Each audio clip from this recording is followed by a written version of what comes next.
मुस्तफा, तस्वीरों में हम देख पा रहे हैं चेहरे पर थकान और शिकन नजर आ रहा है, क्योंकि शर्त के साथ यहां पर रिहाई हुई है नवनीत राणा की। प्रेस से वो बात नहीं कर सकती।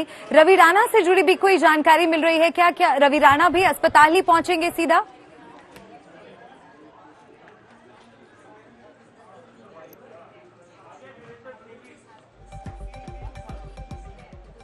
से बाहर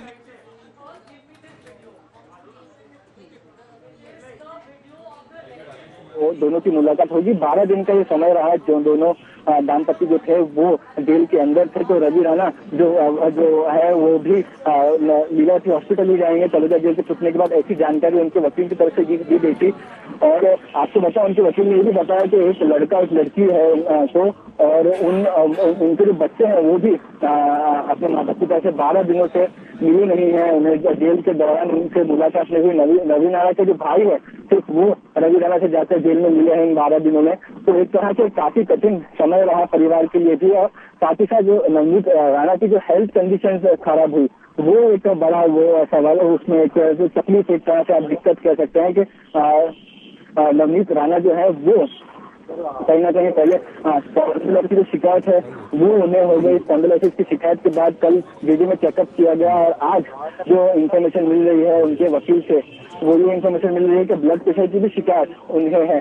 तो ये सारी जो आप कह सकते हैं दिक्कतों का सामना है वो नवनीत राणा को जेल में करना पड़ा है। और ये एक बहुत परेशानी का सबब परिवार के लिए उस पूरे समय में रहा। तो ये आप कह सकते हैं कि ये पूरा जो है सिलसिला 12 दिनों की जो तकलीफ है वो अब जाकर खत्म हुई है। और ये आप कह सकते हैं कि अब परिवार मतलब रवि राणा और नवनीत राणा पहले लीलावती हॉस्पिटल मिलेंगे। तो उसके बाद ये भी देखना होगा कि नवनीत राणा के जो हॉस्पिटल का चेकअप है उसमें क्या कंडीशन आती है, क्या ऑब्जर्वेशन के चलते उन्हें कोर्ट में उन्हें आपकी जगह हॉस्पिटल में एडमिट करना पड़ता है, क्या इतनी कंडीशन उनकी खराब है। तो ये सारी चीजें भी कुछ देर में हमें पता चलेगी जब हॉस्पिटल में पहुंचती हैं। हॉस्पिटल पहुंचने के बाद उनका चेकअप होता है, उसके बाद ये चीज पता चलेगी कि क्या नवनीत राणा को हॉस्पिटल में एडमिट किया जाता है। क्योंकि जैसा कि आपने बताया, विजुअल्स जो दिख रहे हैं, फोटोज जो दिख रहे हैं उसमें उनके चेहरे पे काफी थकावट दिख रही है, पहले जैसे दिख रही थी वैसा नहीं दिख रही है। तो कहीं ना कहीं ट्रीटमेंट की उनको जरूरत है, ये बात सही है। और ये जेल में जाने के बाद सारी जो स्वास्थ्य की तकलीफ है वो सामने आई।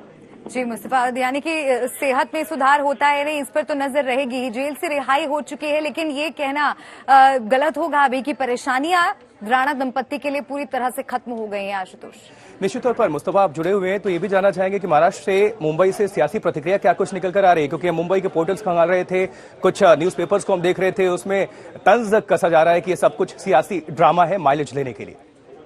मुस्तफा जी बिल्कुल, इस बात में तो कोई दो राय मामले पर सियासत भी की जा रही है, जहाँ बीजेपी कहीं ना कहीं सपोर्ट कर रही है कि हिंदुत्व चीफ मिनिस्टर होते हुए हनुमान चालीसा पढ़ने पर जेल और देशद्रोह का मामला ये शायद पहली बार हुआ, ऐसी बातें की जा रही है। वहीं पर जो महाविकास आघाड़ी है, सेना हो, एनसीपी हो, कांग्रेस हो, सब मिलकर एक शुभ साल में ये कह रहा है कि इन दोनों ने जो फैसले लिए थे मातोश्री के बाहर जाने का गलत है, जिससे लोगों के सेंटीमेंट हर्ट हुए, उसके बाद ये सारी चीजें मामले सामने आए। तो एक तरह से लोगों के सेंटीमेंट्स हर्ट हुए, उसके बाद ये सारी चीजें मामले सामने आए। तो एक तरह से पूरा मामला राजनीतिक था, इसमें कोई दो राय नहीं है। साथ ही साथ जैसे कि आप अर्पिता बता रही थी कि अभी इनकी तकलीफ है राणा कपल की जो है वो खत्म नहीं हुई है, क्योंकि घर जैसे ही पहुंचते हैं खार के, वहां पे बीएमसी का नोटिस इनका इंतजार कर रहा है। कल बीएमसी की टीम आई थी 8 से 9 लोगों की इंस्पेक्शन करने के लिए। घर पर कोई नहीं था, ताला था, इसलिए उन्हें वापस जाना पड़ा। वो लोग एक और नोटिस लगा कर गए हैं कि 48 आवर्स में हम फिर से आएंगे। तो अब जब राणा दाम्पत्य घर पहुंचते हैं तो क्या बीएमसी की टीम वहां पर पहुंचेगी, वहां पर सर्वेक्षण किया जाएगा, इलीगैलिटी इरेगुलरिटीज का नोटिस दिया जाएगा, उसके बाद डेमोलिशन नोटिस दिया जाएगा। तो ये सारी जो आप कह सकते हैं कि जो चीजें शुरू हुई थी हनुमान चालीसा पढ़ने के से, वो कहीं ना कहीं पूरी तरह से राजनीतिक मोड़ पर है। अब देखना ये होगा कि इसमें आगे राणा दाम्पत्य के खिलाफ क्या कदम उठाए जाते हैं। लेकिन देशद्रोह का जो मामला आप नजर बनाकर रखिए, क्योंकि ये लगातार जो मामला है वो खत्म होने का नाम तो फिलहाल नहीं ले रहा है। क्योंकि जैसा कि आप चर्चा कर रहे थे, जिक्र कर रहे थे कि एक अभी तकलीफ खत्म नहीं हो रही है, तो दूसरी परेशानी आ जाती है राणा दंपत्ति पर। वो इसलिए कह रहे हैं कि जैसे ही वो अभी निकलेंगे, लीलावती अस्पताल पहुंचेंगे और जब अपने फ्लैट पर पहुंचेंगे तो वहां पर बीएमसी की टीम ने पहले से नोटिस चस्पा कर रखा है। अर्पिता, बिल्कुल, तो समस्याएं अभी खत्म नहीं हो रही है। लेकिन मुस्तफा, मैं आपसे ये भी समझना चाहूंगी, अस्पताल के लिए जरूर ये निकल गई है, वहां चेकअप होगा। इससे पहले खबरें ये आ रही थी कि एक रूटीन चेकअप के लिए वो जा रही हैं। क्या ये रूटीन चेकअप ही है या मामला ज्यादा गंभीर देख रहे हैं आप? हाँ जी, कहीं ना कहीं आप कह सकते हैं कि जो हेल्थ है वो हेल्थ आप कह सकते हैं कि कहीं ना कहीं राणा दाम्पत्ति आप कह सकते हैं नवनीत राणा की जो है वो डिटोरिएट होती हुई दिख रही है, क्योंकि पहला यहाँ पर जो एलिगेशन किया गया था वो ये था कि उन्हें जेल में फर्श पर सुलाया गया है, उन्हें बेड प्रोवाइड नहीं किया गया, जिससे उनकी जो स्पॉन्डिलोसिस पर सुलाया गया है, उन्हें बेड प्रोवाइड नहीं किया गया, जिससे उनकी जो स्पॉन्डिलोसिस का उनकी जो हिस्ट्री थी वो एक तरह से वर्सन हो गई, वो चीज में उनको तकलीफ आने लगी, दुखने लगा। नेक पेन के चलते कल उन्हें जेजे हॉस्पिटल ले जाया गया और वहां पर 5 घंटों तक वो मौजूद थी ऑर्थोपेडिक डिपार्टमेंट में जेजे हॉस्पिटल के। उनका एक तरह से इलाज किया गया, चेकअप किया गया आप कह सकते हैं। अब इसमें 2 बातें हैं, या तो उनकी बेल हो गई थी इसीलिए उन्हें जेजे हॉस्पिटल में रखा नहीं गया, या फिर उनकी कंडीशन इतनी खराब नहीं थी कि उन्हें हॉस्पिटल में एडमिट होने की जरूरत है, इसीलिए दवाई देकर छोड़ दिया गया। तो अब ये है कि जब वो आप कह सकते हैं कि जेल से बाहर आ रही हैं तो तब वो एक चाहेंगी कि एक प्राइवेट हॉस्पिटल में उनकी जो तबीयत है उसका इंस्पेक्शन हो। कहीं ना कहीं ये बात भी बराबर है कि आधी तकलीफें जो है आदमी की जेल से बाहर आने में भी के बाद भी चली जा सकती है, क्योंकि जो गर्मी की बात हो या खाना होम फूड जो है वो डिनाई कर दिया गया था राणा दाम्पत्ति को कोर्ट की तरफ से, तो वो जेल का खाना खाना पड़ रहा था। तो ये सारी चीजों का कहीं ना कहीं राहत तो एक मिलती है, लेकिन उसके राहत मिलने के साथ साथ दूसरी बात तबियत की है। तो कहीं ना कहीं जो अभी इंडिपेंडेंट इंस्पेक्शन होगा वो इंडिपेंडेंट इंस्पेक्शन जो है वो कहीं ना कहीं लीलावती हॉस्पिटल में होगा, वहीं पर ये बात का आप कह सकते हैं कि सॉल्यूशन मिल पाएगा। एक राहत ये कि 12 दिन के बाद जेल से छूटी, लेकिन सीधे घर नहीं जा पाएंगी, अभी अस्पताल गई हैं, अपना चेकअप कराएंगी। उसके बाद जब वो फ्लैट पर पहुंचेंगी तो मुश्किलें वहां पर भी है, क्योंकि वहां पर भी अवैध निर्माण को लेकर बीएमसी ने जो है नोटिस चपसा दिया है। सही बिल्कुल अर्पिता। और मुस्तफा, बॉडी लैंग्वेज, क्योंकि नवनीत राणा आई हैं, काफी शांत नजर आई हैं, चेहरे पे उनके हाथ उन्होंने रखा हुआ था, क्योंकि आप आमने सामने देख पा रहे हैं, बताइए कुछ क्या महसूस कर रहे हैं आप?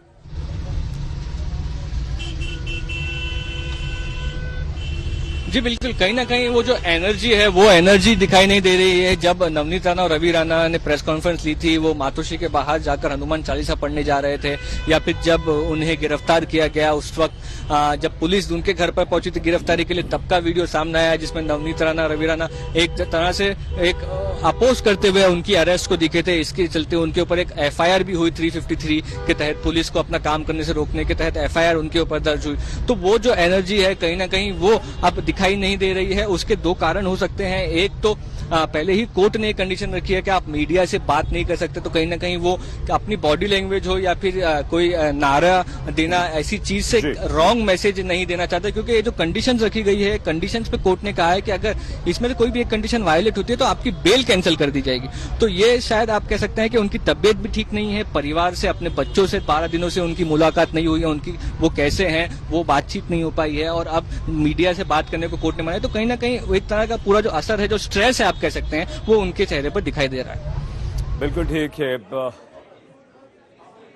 मुस्तफा, बने रहिए आप हमारे साथ, अगला सवाल पूछेंगे शुभांकर।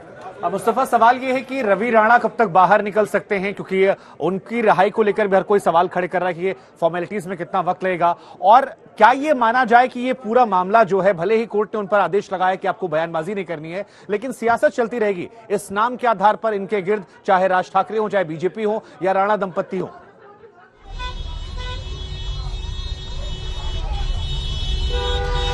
बिल्कुल, रवि राणा के बारे में आपको जो बताया कि रिलीज ऑर्डर तो उनका पहुंचा हुआ है, लेकिन अगर एक जेल की फॉर्मेलिटी की हम जो बात कर रहे थे कि 3 वक्त ही रिलीज के वक्त होते हैं, उसमें 3:30 बजे का अभी का वक्त है, उसमें अगर वो उनकी चिट्ठी जेल अथॉरिटी तक पहुंचती है तो कहीं ना कहीं उन्हें 5 बजेंगे शाम के जेल से बाहर आने के लिए। वहीं पर नवनीत राणा में अलग ये था कि उनकी हेल्थ कंडीशन ठीक नहीं है, उन्हें लेके ही घर पर नहीं सीधा जेल से सीधा हॉस्पिटल ले जाया जा रहा है, तो शायद इसलिए उन्हें रिलीज जल्दी कर दिया गया। और दूसरा, रवि राणा को बॉम्बे आते आते भी थोड़ा समय लगेगा, क्योंकि तलोजा जेल जो है वो नवी मुंबई की तरफ है, और जहां पर सियासी आप कह रहे हैं जो बातचीत है वो बिल्कुल सही बात है। कहीं ना कहीं ये देखा गया कि चाहे वो अभिनेत्री कंगना रनौत हो या फिर केंद्रीय मंत्री नारायण राणे, जिन भी लोगों ने सेना या मातोश्री या सरकार के खिलाफ बातें की, उन पर कहीं ना कहीं बीएमसी के नोटिस की कार्रवाई देखी गई, कहीं ना कहीं पुलिस केसेस देखे गए, उन्हें एंटीसिपेटरी बेल दिया गया। राणा दाम्पत्ति के केस में उन्हें जेल से आप कह सकते हैं उनके घर से पिकअप किया गया, उसके बाद सीधा उन्हें अरेस्ट डिक्लेयर कर दिया गया, वो भी सेक्शन 153A के तहत। तो ये कहीं ना कहीं एक तरह से जो आप अगर महाराष्ट्र में आकर महाराष्ट्र सरकार को या ठाकरे परिवार को चैलेंज करते हैं तो उसका खामियाजा ये कहीं ना कहीं है, ये बात भी साफ निकल कर आ रही है। क्योंकि बीएमसी का नोटिस तब आया जब राणा दाम्पत्य ऑलरेडी 8 दिनों से घर पर ही नहीं थे, तो घर पर नहीं थे तो किस तरह की आपको कंप्लेंट, क्या वो बदले कार्रवाई है, क्या सत्ता शासन जो है वैसे ही काम करता है। लेकिन यहाँ नवनीत राणा खामोश है, लेकिन सियासत का शोर जो उनके नाम के आसपास वो बहुत तेजी से चल रहा है। मल्लिका। बिल्कुल। और मुस्तफा, भले ही राणा दंपत्ति जेल के अंदर थे लेकिन बाहर ये विवाद लगातार गर्माता ही रहा। लेकिन एक और चीज आपसे जानना चाहेंगे, अपने नेता की रिहाई पर हमने देखा कि राणा दंपत्ति के जो समर्थक हैं उनके बीच जश्न का माहौल था, लेकिन ऐसी भी खबरें मिल रही हैं कि मुंबई से लेकर अमरावती में समर्थकों ने कहीं कहीं जगहों पर हमला भी किया है शिवसेना दफ्तर पर। इससे जुड़ी कोई जानकारी?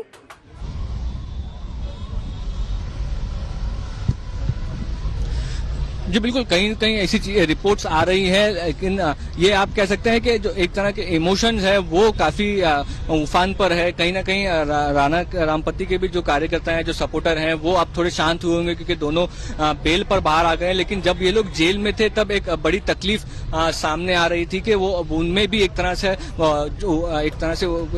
ये बात थी कि कहीं ना कहीं उन्हें सरकार की तरफ से जेल में रखा जा रहा है। तो ये बात तो सही है, लेकिन दूसरी ओर आप देखेंगे कि जो कोर्ट का ऑर्डर है वो उस कोर्ट के ऑर्डर से कहीं ना कहीं ये बात भी साफ है कि आप राणा दाम्पत्ति राजनीतिक प्रतिक्रिया नहीं कर सकते। तो कहीं ना कहीं वो ये चाहेंगे कि अपने वर्कर्स को मिलकर ये चीज समझाए कि अभी कुछ दिनों तक ये जब तक कोर्ट में केस चल रहा है, मैटर सब जुडिस है, मैटर अंडर इन्वेस्टिगेशन है, तो ये सही नहीं होगा कि किसी तरह की पॉलिटिकल टिप्पणी की जाए या किसी तरीके की आप कह सकते हैं कि यहाँ पर प्रोटेस्ट किया जाए या कुछ पत्थरबाजी या ऑफिस पर हमले किए जाए। तो ये एक तरह से अभी जो कंडीशन है वो कंडीशन ऐसी है कि राणा दंपत्ति को कुछ दिनों तक इस पूरे मामले पर शायद वो बात नहीं कर पाएंगे, किसी तरीके का पॉलिटिकल इशू इस मामले का नहीं कर पाएंगे, और साथ ही साथ बीएमसी की जो कार्रवाई है उसका भी सामना उनको करना पड़ेगा।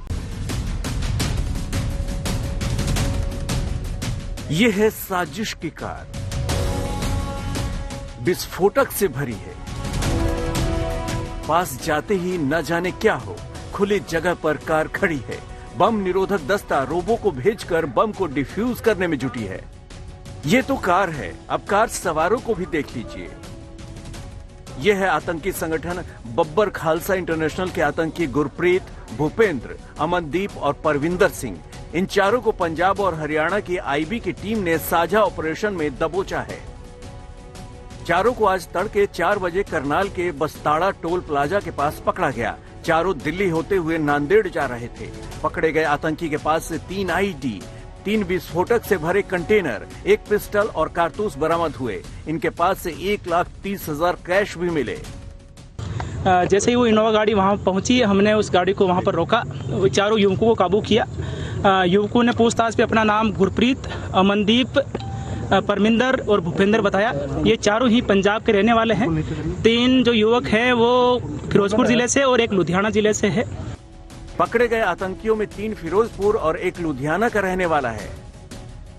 चारों आतंकियों के तार पाकिस्तान से जुड़े हैं। पाकिस्तान में बैठे हरविंदर सिंह उर्फ रिंदा से चारों लगातार संपर्क में थे। रिंदा फिलहाल लाहौर में छिपा है। कई मामलों में उसकी तलाश है। वो नेपाल के रास्ते फेक भारतीय पासपोर्ट पर पाकिस्तान गया। 35 साल का रिंदा आईएसआई की शरण में है। तरन तारण का रहने वाला रिंदा ने 18 साल की उम्र में पहली हत्या की थी। हमने हमारी बीडीडीएस टीम को और एफएसएल टीम को मौके पे बुलाया था। गाड़ी की तलाशी ली गई। तलाशी के दौरान 1 देसी पिस्टल, 31 जिंदा कारतूस और 3 लोहे के कंटेनर जिनका एक का वजन लगभग 2.5 किलो के आसपास है, वो मिले थे। उसके बाद में अभी बीडीडीएस टीम ने जो एक्सरे जो उस एक्सप्लोजिव्स का किया है उसमें एक्सप्लोजिव्स की पुष्टि हुई है। चारों आतंकियों की गिरफ्तारी से एक बड़ी साजिश का पर्दाफाश हो गया है। ललित शर्मा, करनाल, आज तक। तो बड़ी साजिश जिसे वक्त रहते ही नाकाम कर दिया गया है। ड्रोन से बताया जा रहा है इन तक हथियार पहुंचाए गए थे। अब एक कड़ी जोड़ने की कोशिश और इसी के साथ तहकीकात भी आगे बढ़ रही। कुछ और आतंकी हो सकते हैं जिन पर भी नजर इस वक्त बनी और जल्द ही उनकी भी पकड़ा जा सकता है। सईद। बिल्कुल अर्पिता, और ये साजिश इसलिए भी खतरनाक क्योंकि दिल्ली बेहद नजदीक है करनाल से। हरविंदर सिंह और फ्रिंदा यही मास्टरमाइंड है। पाकिस्तान से क्या कनेक्शन है वो हम यहां पर आपको बता रहे हैं। और ये वो 4 आतंकवादी हैं जिनका रिंदा से संबंध है, और ये चारों की चारों पकड़े गए हैं, जिनमें परमिंदर, भूपिंदर, अमनदीप और गुरप्रीत शामिल हैं। दिल्ली अगर ये पहुंच जाते तो वहां पर बड़ी साजिश को ये अंजाम दे सकते थे। यही सबसे ज्यादा खतरनाक होता, लेकिन उससे पहले ड्रोन से पाकिस्तान से हथियार आए गए। गिरफ्तार आतंकवादियों तक ड्रोन से हथियारों की सप्लाई हुई है। ये और भी खतरनाक है, इसका मतलब वो हथियार लेकर आ रहे थे।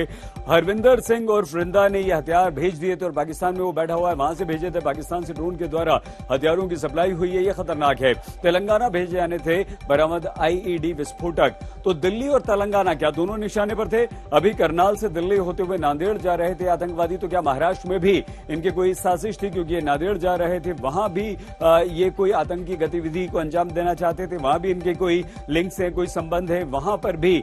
अब देखिए, ये जो 4 पकड़े गए हैं, इनमें सबसे पहले ये तस्वीर जो हम आपको दिखा रहे हैं, ये आतंकवादी नंबर 1 है। ये दूसरा आतंकवादी है, चारों को गिरफ्तार किया है। ये तीसरा आतंकवादी, 4 आतंकवादी बब्बर खालसा के। बड़ी सफलता पुलिस प्रशासन की, और ये चारों अब कई सारे राज खोलेंगे, क्योंकि रिंदा से तो इनका संबंध स्थापित हो चुका है, पाकिस्तान से संबंध स्थापित हो चुका है, लेकिन 20 से 22 साल की उम्र है सिर्फ, यानी कि जवान है ये। 3 आईईडी जो कि ड्रोन के द्वारा पाकिस्तान से आए थे, वो भी यहां पर बरामद हुए हैं। गिरफ्तारी टोल प्लाजा करनाल पर हुई है, मतलब अगर ये टोल प्लाजा क्रॉस कर जाते तो उसके बाद दिल्ली पहुंचना इनका बहुत आसान हो जाता। वहीं पर इन्हें धर दबोचा गया है। इनकी गाड़ी से विस्फोटक बरामद हुआ है, और फिलहाल पाकिस्तान में छिपा हुआ है हरविंदर सिंह उर्फ रिंदा। और ये रिंदा इन लोगों के संपर्क में था, इन लोगों को वहां से गाइड कर रहा था। रिंदा ने इन्हें हथियार भेजे थे। मूल रूप से तरन तारन का रहने वाला है रिंदा। आइए सीधे हम हमारे संवाददाता ललित के पास आपको लिए चलते हैं, जो कि इस वक्त करनाल में मौजूद हैं। क्या जानकारी मिल पाई है? क्या पुलिस प्रशासन ललित कुछ और बता पाने में सफल रहा है? और ये कितनी बड़ी साजिश है जिसे नाकाम किया गया है? बिल्कुल, अगर मैं साजिश की बात करूं तो एक बड़ी साजिश है जिसको नाकाम कर दिया गया है। फिलहाल सबसे पहले मैं एक बार आपको तस्वीरें दिखाना चाहूंगा। ये वही सफेद रंग की इनोवा गाड़ी है जहां पर आज सुबह 4 बजे जो इनपुट मिला था, इंटेलिजेंस इनपुट पंजाब हरियाणा को साझा इनपुट मिला था, जिसमें 4 आतंकवादियों को दबोचा गया और इनके पास से भारी मात्रा में जो हथियार है, गोला बारूद है, वो हासिल किया गया है। फिलहाल ये तस्वीरें इस वक्त आप थाना मधुबन करनाल से देख रहे हैं, और फिलहाल जो जानकारी इस वक्त मिल रही है, बताया यही जा रहा है कि जो इनके तार है सीधे पाकिस्तान में जो सरगना है हरविंदर सिंह रिंडा, उसके साथ जुड़े हैं। क्योंकि जो सबसे ज्यादा घबराने वाली बात है वो ये है कि ड्रोन के जरिए जो लाइव लोकेशन है वहां पर ये कंसाइनमेंट पहुंचाई जा रही थी, और ऑलरेडी 2 कंसाइनमेंट्स है वो पहुंचाई जा चुकी है। पहली कंसाइनमेंट है वो महाराष्ट्र के नांदेड़ में पहुंचाई जा चुकी है, और अब जो ये कंसाइनमेंट है ये तेलंगाना में पहुंचानी थी। यानी एक बड़ी आतंकी घटना को अंजाम देने की फिराक में थे, लेकिन जिस तरह से इंटेलिजेंस इनपुट मिला, जिसके बाद इन चारों को दबोचा गया है, एक बड़ी सफलता इसे कह सकते हैं। फिलहाल जो जानकारी मिल रही है कि तमाम तरह के जो एक्सप्लोजिव्स थे वो गाड़ी के अंदर से निकाल दिए गए हैं। तमाम चीजों को अब अंदर थाने में ले जाया जा चुका है, और उसके साथ साथ जो चारों आतंकवादी है फिलहाल उन्हें अभी यहां से ले जाया गया है। तो यानी उनके साथ लगातार पूछताछ जारी है कि किस तरह से ये तमाम चीजें यहां तक पहुंचाई गई है और कैसे आगे इन आतंकी घटना को अंजाम देना था। तमाम तारों को जोड़ने की कोशिश की जा रही है। उसके साथ साथ एक और अहम बात बता दें कि अब से थोड़े दिन पहले चंडीगढ़ में भी एक्सप्लोजिव से भरा बैग है वो मिला था। यानी तमाम चीजें कहीं ना कहीं, क्योंकि पंजाब में जिस तरह से जो बाउंड्रीज है खासतौर पर पाकिस्तान से, वहां से लगातार ये साजिशें की जाती है। बताया जा रहा है कि अस्पताल अब नवनीत राणा पहुंच चुकी है। जेल से रिहा होते ही अस्पताल पहुंची नवनीत राणा। ये बड़ी खबर, हमारे सहयोगी लगातार इस बड़ी खबर पर नजर बनाए हुए हैं। लगातार नवनीत राणा की मूवमेंट को हम ट्रैक कर रहे हैं, उन्हें फॉलो कर रहे हैं और जिस तरह से तस्वीरें मिल रही हैं, ये दरअसल उस वक्त की तस्वीर हम आपको दिखा रहे हैं जब जेल से वो बाहर आई थी और बताया जा रहा है कि उनकी तबीयत काफी बिगड़ गई थी। तबीयत खराब होने की शिकायत उन्होंने की, जिसके बाद ये फैसला लिया गया कि जेल से सीधा उन्हें अस्पताल ले जाया जाएगा और अब जानकारी मिल रही है कि वो अस्पताल पहुंच गए हैं। मुस्तफा लगातार नजर बनाए हुए हैं, जुड़ गए हैं हमारे साथ सीधे। मुस्तफा, क्या अपडेट मिल रहा है, क्या जानकारी, तस्वीरें भी अगर आप पहुंचा सके दर्शकों तक। जी बिल्कुल, इस वक्त हम लीलावती हॉस्पिटल के बाहर खड़े हुए हैं। आपको दृश्य दिखा दें लीलावती हॉस्पिटल के, जिसके बाद यहाँ पर आप देख सकते हैं कि हम खड़े हुए हैं। यहाँ पर बीजेपी के नेता जो है किरीट सोमैया, वो भी नवनीत राणा से मिलने के लिए यहाँ पर पहुंचे हुए हैं। तो लीलावती हॉस्पिटल के दृश्य आपको दिखा रहे थे। लीलावती हॉस्पिटल में नवनीत राणा को ले जाया गया। नवनीत राणा की तबीयत ठीक नहीं है ऐसा कहा जा रहा था। नवनीत राणा के ऊपर यहाँ पर चेकअप किया जाएगा। उनके वकील के मुताबिक उन्हें ब्लड प्रेशर की शिकायत है, उन्हें स्पॉन्डिलाइसिस की शिकायत है और उन सारी चीजों पे जो है चेकअप जो है वो लीलावती हॉस्पिटल में किया जाना है। अब आपको बताएं, जब लीलावती हॉस्पिटल वो पहुंची तो हमने दृश्य विजुअल्स में देखा कि लीलावती हॉस्पिटल के बाहर एक व्हील चेयर उनकी गाड़ी के बाहर लाकर रखी गई। तो हमने लगा कि ये व्हील चेयर पर शायद उनको बैठ के जाना पड़ेगा। हॉस्पिटल को ऐसा इंटीमेशन दिया गया था कि वो चल नहीं पा रही है, इसलिए व्हील चेयर की उन्हें मदद लगेगी। लेकिन हमने देखा कि फिर व्हील चेयर को पीछे ले लिया गया। व्हील चेयर को पीछे लेने के बाद वो चलकर नवनीत राणा जो है वो लीलावती हॉस्पिटल के अंदर गए। किरीट सोमैया के इस वक्त लाइव विजुअल हम आपको दिखा रहे हैं। किरीट सोमैया मिलने पहुंचे हुए, उनसे जानकारी बात नहीं कर रहे हैं। किरीट सोमैया पिछली बार जब राणा दाम्पत्य को खार पुलिस स्टेशन में रखा गया था तब भी रात को मिलने के लिए पहुंचे थे। शिव सैनिकों ने उन पर हमला कर दिया था। उसके बाद आज किरीट सोमैया जो है फिर से लीलावती हॉस्पिटल के बाहर पहुंचे हुए हैं यहाँ पर नवनीत राणा से मुलाकात करने के लिए। और यहाँ पर आप देखेंगे कि किरीट सोमैया क्या कहते हैं। आगे सर क्या कहना चाहेंगे आज नवनीत राणा जो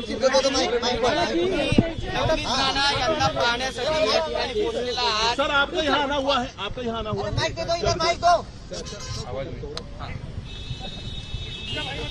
उद्धव ठाकरे की माफिया सरकार की बेशर्मी और बेरहमी की हद है। 11 दिन हनुमान चालीसा बोलने के लिए, राजद्रोह के लिए जेल में रखना और जेल में से बाहर आते समय अस्पताल में भर्ती होना पड़े, इसका नाम है ठाकरे माफिया सरकार। मला लाज वाटते की महाराष्ट्रात माफिया राज म्हणजे काय हे उद्धव ठाकरेंनी करून दाखवलं।